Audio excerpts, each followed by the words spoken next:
지난 주말 뉴욕에서 팔레스타인을 지지하는 대규모 집회가 벌어졌습니다. 짐 조던 의원이 하원 의장 후보직에서 사퇴한 후 무려 9명의 의원들이 후보 경쟁에 나섰습니다. 한국군 소속으로 베트남전 참전 후 미 시민권자가 된 한인들에게 연방보훈부의 의료 지원을 담은 법안이 상원에서 만장일치로 통과됐습니다. 사회보장국이 코로나19 팬데믹 기간 지급된 연방 지원금을 소득으로 계산해서 수백만 명의 월 지원금을 축소한 것으로 나타났습니다. 국세청이 세금을 체납한 100명의 백만장자에게서 총 1억 2,200만 달러의 세금을 추징했다고 밝혔습니다. 이상은 이 시각 주요 뉴스입니다. 시청자 여러분 안녕하십니까? KBN 뉴스입니다. 지난 주말 뉴욕에서 팔레스타인을 지지하는 대규모 집회가 벌어졌습니다. 일부 시위대가 해산을 요구하는 경찰의 명령에 불응하면서 충돌도 발생했습니다. 오동윤 기자가 보도합니다. 팔레스타인 무장정파 하마스가 이스라엘을 기습 공격한 이후 미 전역에서는 아랍계 미국인 중심의 팔레스타인 지지 시위가 지속되고 있습니다. 지난 21일 뉴욕 브루클린 베이리지에서는 팔레스타인 지지자들 5,000명가량이 참가한 집회가 열렸습니다. 이 지역은 주로 팔레스타인과 예멘, 레바논 등의 아랍계 이민자들이 모여 거주한 곳입니다. 집회에서는 팔레스타인에 대한 인종학살 반대와 같은 반이스라엘 구호가 나왔습니다.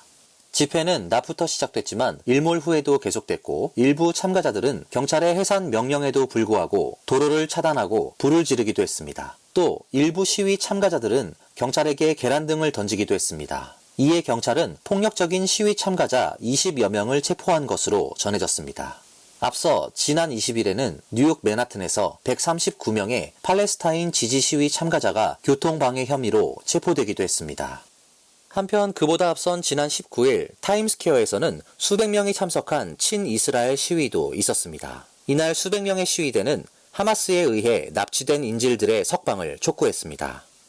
시위에는 이스라엘을 지지하는 척 슈머 상원 민주당 원내대표도 참석해 하마스에 맞서 싸울 것을 다짐했습니다. 슈머 원내대표는 미 역사상 최초의 유대계 상원 다수당 지도자입니다. 이런 시위들이 현재 미국 내에서 중동의 민족 간 갈등이 얼마나 심각한 수준인지를 보여준다는 평가입니다. KBN 뉴스 오동윤입니다. 이스라엘과 팔레스타인 간의 무력 충돌이 확전 양상을 보이고 있습니다. 세계의 이목이 집중되고 있는 가운데 미국인들의 여론은 분쟁에 직접 휘말리는 상황을 경계하는 모습입니다. 월스트리트저널은 여론조사업체 입소스와 지난 18일부터 20일까지 미국 성인 1,409명을 대상으로 여론조사를 공동 실시하고 그 결과를 발표했습니다. 결과에 따르면 응답자 가운데 52%는 미국이 이스라엘이나 팔레스타인 가운데 누구의 편도 들어서는 안 된다고 대답했습니다. 이스라엘 지원을 위해 미군을 투입해야 한다는 응답은 38%에 그쳤습니다. 2021년에 같은 응답이 53%에 달했던 것과 비교하면 대폭 감소한 겁니다. 또 시카고 국제문제협의회가 입소스에 의뢰해 2010년 이후 실시된 유사한 여론조사에서도 사상 최저치입니다. 특히 미국의 최대 적국인 이란이 전쟁에 직접 참여한다고 해도 미군의 개입을 찬성하는 여론은 45%에 불과했습니다. 대신 미국인들은 자국이 중동 분쟁에 직접 개입하기보다는 평화 유지 역할에 나서야 한다고 강조했습니다. 이스라엘과 팔레스타인 간 평화를 위해 국제연합군의 일원으로 미군이 투입되는 방안에는 60%가 동의했습니다. 미국인들이 중동의 평화 유지 역할에 더 큰 기대를 하고 있다는 걸 시사하는 부분입니다. 크리스 잭슨 입소스 수석 부사장은 많은 미국인들이 이스라엘 지원 필요성에는 공감하지만 이를 미국의 문제로 볼 것이냐와 관련해서는 의견이 분분하다고 설명했습니다. 다만 미군 참전에 회의적인 반응을 보이면서도 여전히 미국인 대다수는 이스라엘을 지지했습니다. 미국이 이스라엘 편에 서야 한다는 응답은 42%로 2002년 이후 최고치를 기록했고 팔레스타인 편은 3%에 그쳤습니다. 미국이 팔레스타인 민간인을 보호할 책임이 있는가라는 질문에 그렇다고 대답한 응답자는 41%에 그친 반면 이스라엘 민간인에 대해서는 54%가 보호할 책임이 있다고 대답했습니다. 공화당 하원의장 선출을 놓고 공화당 내 경쟁이 치열하게 진행되고 있습니다. 지난 20일 조던 의원이 하원의장 후보직에서 사퇴한 후 무려 9명의 의원들이 후보 경쟁에 나섰습니다. 월스트리트저널 등 언론들에 따르면 어제까지 공화당 하원의장 후보 출마를 선언했거나 출마 의향을 나타낸 의원들은 미네소타 톰 해머 의원과 오클라호마 케빈 헌 의원, 그리고 플로리다 바이런 도널스, 텍사스 조디 에링턴, 조지아 오스틴 스캇, 텍사스 핏 세션스, 루이지애나 마이크 존슨, 미시간 잭 버그먼, 펜실베니아 댄 뮤저 의원 등입니다. 앞서 가장 유력했던 스티브 스컬리스 의원과 조던 의원이 선출에 실패하면서 그 다음에 다양한 군소 의원들이 후보로 나선 겁니다. 공화당 내에서는 강경파와 중도파 간의 갈등이 계속되면서 하원 의장 선출이 더욱 복잡해졌습니다. 이런 상황에서 후보자 목록이 길어진 것은 공화당 의원들에게 또다시 새로운 도전을 안겨주고 있습니다. 하원 정보위원회 위원장인 마이크 터너 의원은 어제 CNN에 출연해 후보 선출 과정이 매우 어려울 것이라며 과반수를 얻는 후보가 나오기 어려울 것이라고 전했습니다. 공화당은 오늘 후보 토론회를 거치고 이르면 내일 공화당 하원의장 당 후보를 선출할 예정입니다. 후보들이 하원의장에 당선되기 위해선 제적 433석 가운데 과반 득표 217표를 얻어야 합니다. 현재 출마를 밝힌 의원 가운데 에머 의원은 케빈 메카시 전 의장의 지지를 받았지만 트럼프 전 대통령은 그를 반대하고 있습니다. 한편 헌 의원은 170명의 공화당 보수위원들 모임인 공화당 연구위원회를 이끌고 있습니다. 미국 내 한인 베트남전 참전 용사들의 오랜 기대가 마침내 현실로 다가왔습니다. 한국군 소속으로 베트남 전쟁에 참전한 후에 미국 시민권자가 된 한인들에게도 연방보훈부에 의료 혜택을 제공하는 법안이 상원에서 만장일치로 통과됐습니다. 연방상원은 지난 19일 미국 내 한인 베트남전 참전 용사에 대한 연방보훈부의 의료 지원 내용을 담은 법안 코리안 아메리칸 밸러 액트 법안을 만장일치로 통과시켰습니다. 이 법안은 한국군 소속으로 베트남 전쟁에 참전 후 미국 시민권자가 된 한인들에게 연방보훈부의 의료 혜택을 제공하도록 합니다. 앞서 지난 5월 연방 하원에서는 이미 이 법안이 통과됐기 때문에 바이든 대통령의 최종 서명만 남겨둔 상태입니다. 그런데 법안은 공화당, 민주당 양당의 초당적 지지를 받으면서 연방의회에서 통과된 만큼 대통령 서명은 확실시되고 있습니다. 이미 1, 2차 세계대전에 참전했던 유럽 국가의 참전 용사들에게는 이런 혜택이 제공되고 있습니다. 현재 미국에는 베트남전 참전 한인이 약 3천 명으로 집계되는데 이 가운데 많은 참전 용사들이 PTSD와 고엽제 후유증 등의 피해를 겪고 있습니다. 법안 처리를 주도한 민주당의 마크 타카노 연방 하원 의원과 공화당의 마이크 브런 연방 상원 의원은 각각 성명을 내고 법안 통과를 환영하며 바이든 대통령이 하루빨리 서명하기를 기대한다고 밝혔습니다. 사회보장국이 코로나19 팬데믹 기간 지급된 연방 지원금을 소득으로 계산해서 수백만 명의 월 지원금을 축소한 것으로 나타났습니다. 이로 인해 일부 수혜자들은 수혜 자격이 취소되고 의료 혜택까지 끊어졌습니다. 지난 18일 연방 상하원 청문회에서 공개된 자료에 따르면 사회보장국은 지난 2020년과 2021년에 세 차례에 걸쳐 지급된 경기부양지원금을 소득으로 간주하고 수혜자들의 월 지원금을 수십 달러에서 최대 수백 달러까지 축소해 지급한 것으로 나타났습니다. 사회보장국은 매년 수혜자들의 소득을 재심사하고 지원금을 결정합니다. 그런데 이 과정에서 일부 수혜자의 은행 계좌에 지난 2020년과 2021년 받은 지원금으로 잔고가 $2,000 이상 남아있자 월 지원금을 깎거나 수혜 자격을 박탈한 겁니다. 이에 연방상원은 사회보장국에 피해자들에게 지원금을 재지급하고 해결책을 마련할 것을 요청했습니다. 생활보조금은 저소득층 장애인이나 65세 이상의 시니어들에게 지급되는 지원금으로 연방 규정에 따르면 수혜자는 계좌에 $2,000 이상의 현금을 보유할 수 없습니다. 뒤늦게 이 문제를 발견한 수혜자들이 항의했지만 사회보장국은 규정에 따른 것이라며 지원금 상향 조정이나 재가입을 거부했습니다. 복수의 한인 관계자들은 은행 계좌의 잔액이 어떻게 쌓였는지 확인하지 않아 이런 문제가 발생했다고 전했습니다. 또 전산 시스템이 강화되면서 수혜자들의 재심사도 까다로워진 상태라며 최근 들어 한국을 방문하는 시니어들의 여행 경비를 확인하는 경우도 늘었다면서 가능한 여행 경비 출처 등에 대해 기록을 남기는 것이 좋다고 조언했습니다. 앞서 사회보장국은 최근에도 생명보험 등 추가 재산을 가진 수혜자 최소 수백만 명에게 초과 지급금 반환을 요구하는 통지서를 발송한 바 있습니다. 국세청 IRS는 그동안 고소득 납세자와 비즈니스를 대상으로 세무 감사를 강화해 왔는데요. 주목할 만한 성과를 거둔 것으로 나타났습니다. 지난 20일 국세청 IRS는 세금을 체납한 100명의 백만장자에게서 총 1억 2,200만 달러의 세금을 추징했다고 밝혔습니다. 국세청은 또 이날 수사가 완료된 일부 사례를 공개했습니다.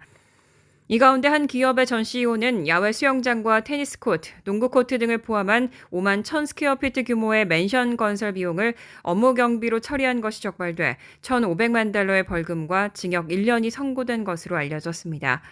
럭셔리 자동차와 미술품, 자녀의 주택 등 신고하지 않은 재산도 적발됐습니다.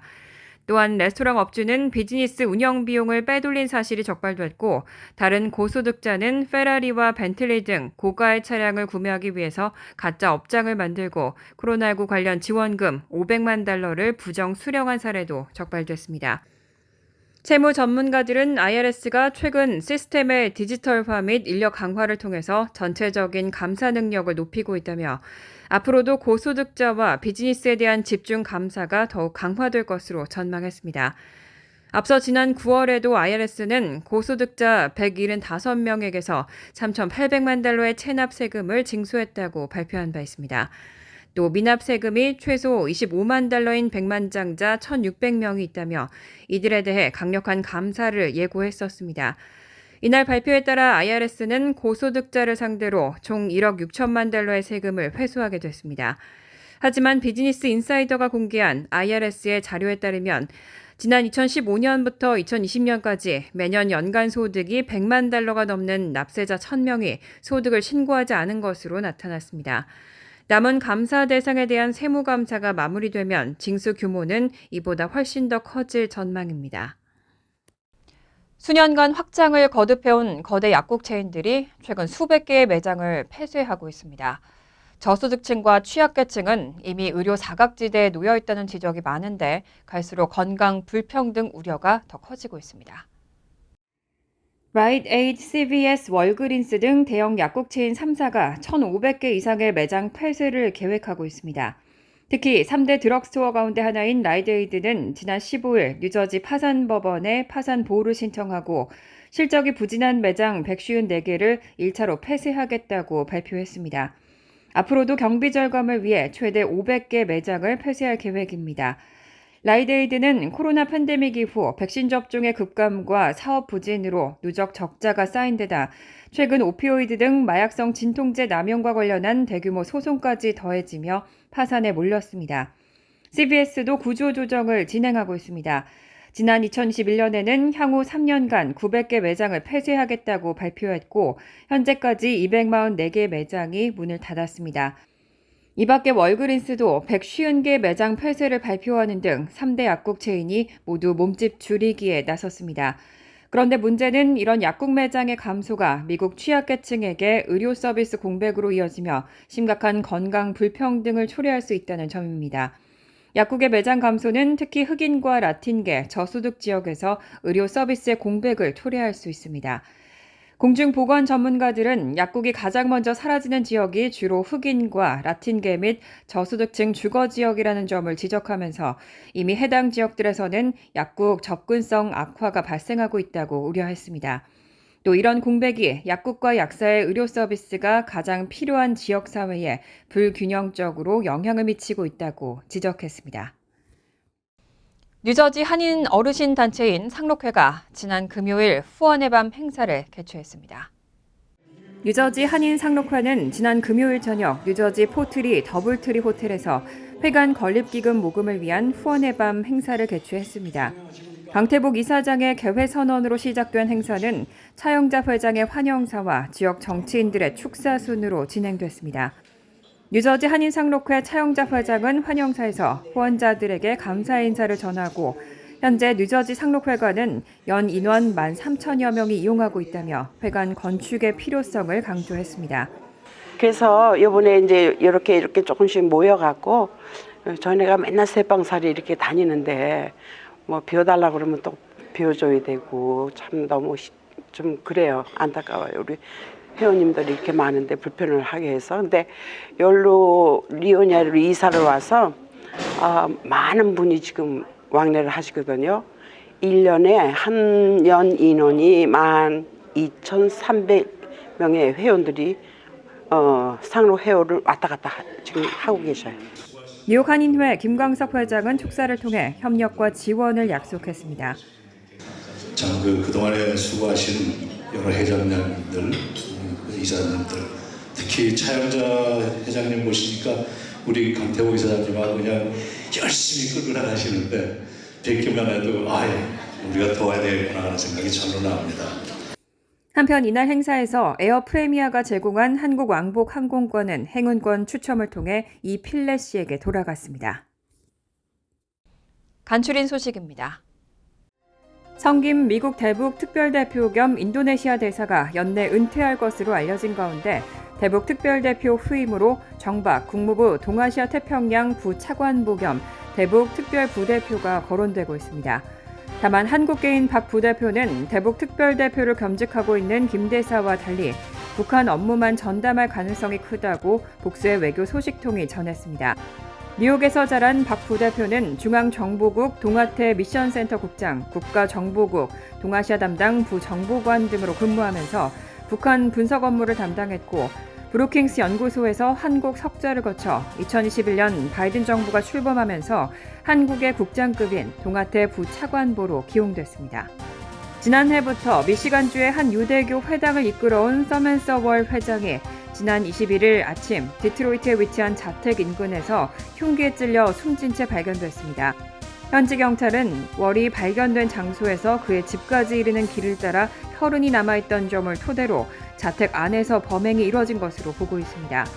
월은 유대인과 이슬람교도 간 유대 관계를 구축하는 것을 목표로 하는 조직에서 활동해왔습니다. 또 엘리사 슬로킨 민주당 하원 의원의 보좌관을 지내기도 했습니다. 범인은 아직 붙잡히지 않았고 살해 동기도 밝혀지지 않았습니다. 뉴욕 남부지방검찰청에 따르면 뉴욕시경 소속 그레이스 로사 바이즈 경관이 펜타닐과 헤로인 유통 등의 혐의로 기소됐습니다.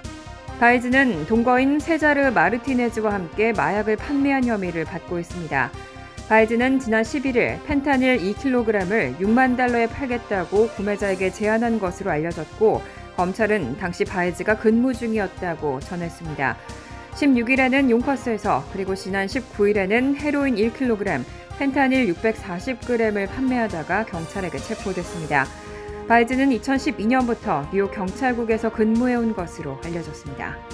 전미자동차협회 북동부 지부가 최근 전미 10대 운전자 안전주간을 맞아 발표한 자료에 따르면 지난해 뉴욕주에 거주하는 16세에서 20세 차량 운전자에 의한 주행 중 발생한 교통사고 사망자는 124명으로 139명을 기록했던 지난 2013년 이후 연간 최고치를 기록했습니다. 통계에 따르면 지난해 16세에서 20세 운전자 가운데 교통사고 이력이 있는 운전자는 46,420명으로 집계됐습니다. 이 연령대에 가장 많은 교통사고 원인 5가지로는 앞차 바짝 쫓아가기, 다가오는 차량에 우선권 양보하지 않음, 부주의 운전과 차선 변경, 과속 등으로 나타났습니다. 환율과 증권 소식입니다.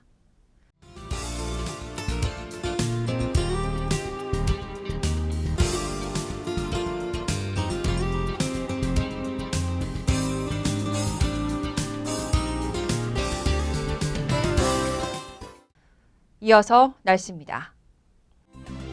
화요일은 부분적으로 구름이 많겠습니다. 낮 최고 기온은 60도, 섭씨 16도, 밤 최저 기온은 50도, 섭씨 10도로 예상됩니다. 수요일은 대체로 구름이 많겠습니다. 목요일도 부분적으로 구름이 많은 날씨가 예상됩니다. 이상으로 KBN 뉴스를 마칩니다. KBN과 함께 즐거운 저녁 되시기 바랍니다.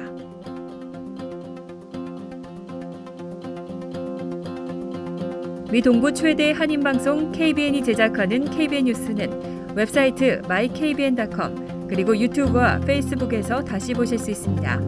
좋아요, 구독, 알림 설정은 뉴스 제작에 큰 도움이 됩니다.